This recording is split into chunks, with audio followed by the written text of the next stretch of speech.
Hello mga Cavs! Magandang buhay! Welcome back ulit sa aking YouTube channel. This is Other Vlog. Ayan, at kung bago ka pa lang sa aking YouTube channel, please don't forget to like, subscribe, click the bell button para maging updated kayo sa aking mga bagong uploads. Ayan, for this video ay mag-pack na pakbit na naman ako. Ayan, no, si best na miss ko ka talaga yung pakbit. Dahil nakabili ako ng yung na-slice na pakbit.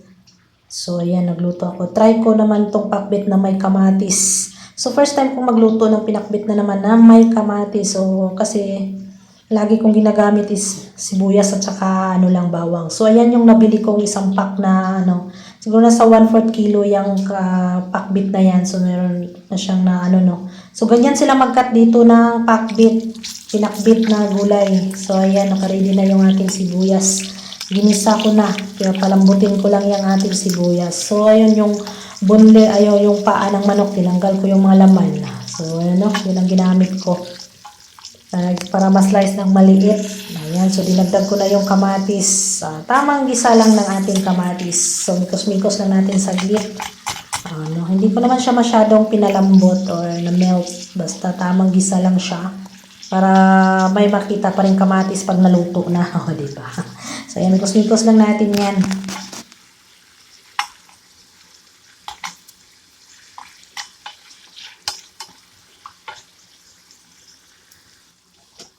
Kasi ito lang pala ito mga kabs, no? Dito ko lang to na try talaga magluto ng may kamatis na pakbit. Kasi, yung kasama ko kasi nakaluto siya na may kamatis. So, parang na-curious din ako ba? Pwede pala yung pakbit na may kamatis. Ayun. So, nagtingin-tingin din ako. So, pwede nga pala. So, ito, ginawa ko na.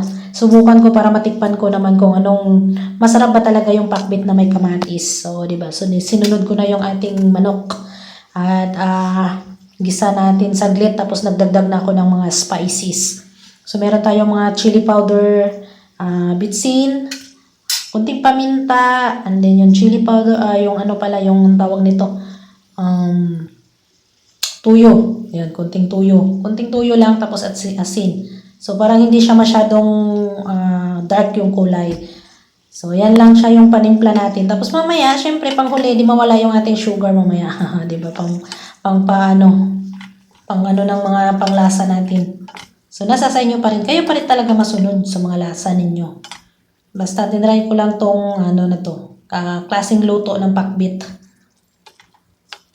Diba? So, pag talaga, dito lang talaga makatry ng mga luto-luto. Basta, ang alam lang talaga sa amin lagi pakbit, yung yung may tuyo, bitsin, asin or yun lang, okay na, bites na, pakbit na. Kaya dito lang talaga ako nakatry kasi hindi naman talaga ako sanay sa mga kamatis. Kasi nga, mas kumakain pa ako ng sibuyas. Pero yan. So, yan ready na yung ating nagisang manok. So, sinunod ko na yung ating pakbit.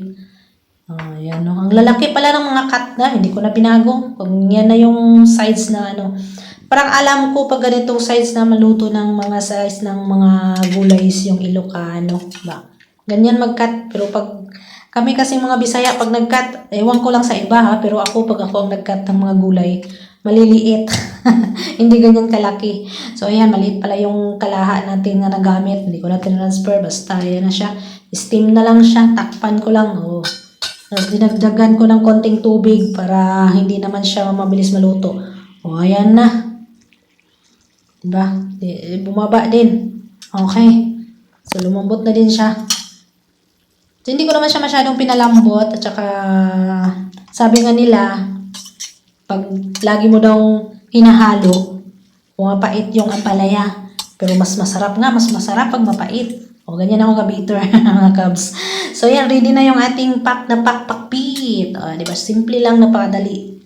So, within 5 minutes, may ulam ka ng masarap na pakbit na may kamatis. Simpleng-simple lang. Ready na yung ating ulam na naman for 2 days.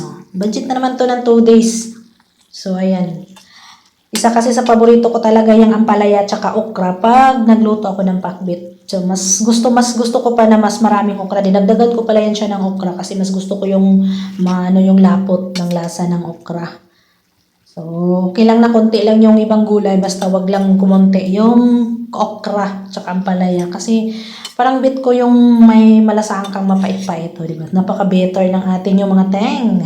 So, ayan, maraming salamat sa inyong panonood at sana nagustuhan nyo ang video na to. Please don't forget to like, comment, paki-subscribe na din ang ating YouTube channel, Ater Vlog. Siyempre, huwag niyo talagang kalimutang mag-comment para kayo ay aking masundan, no?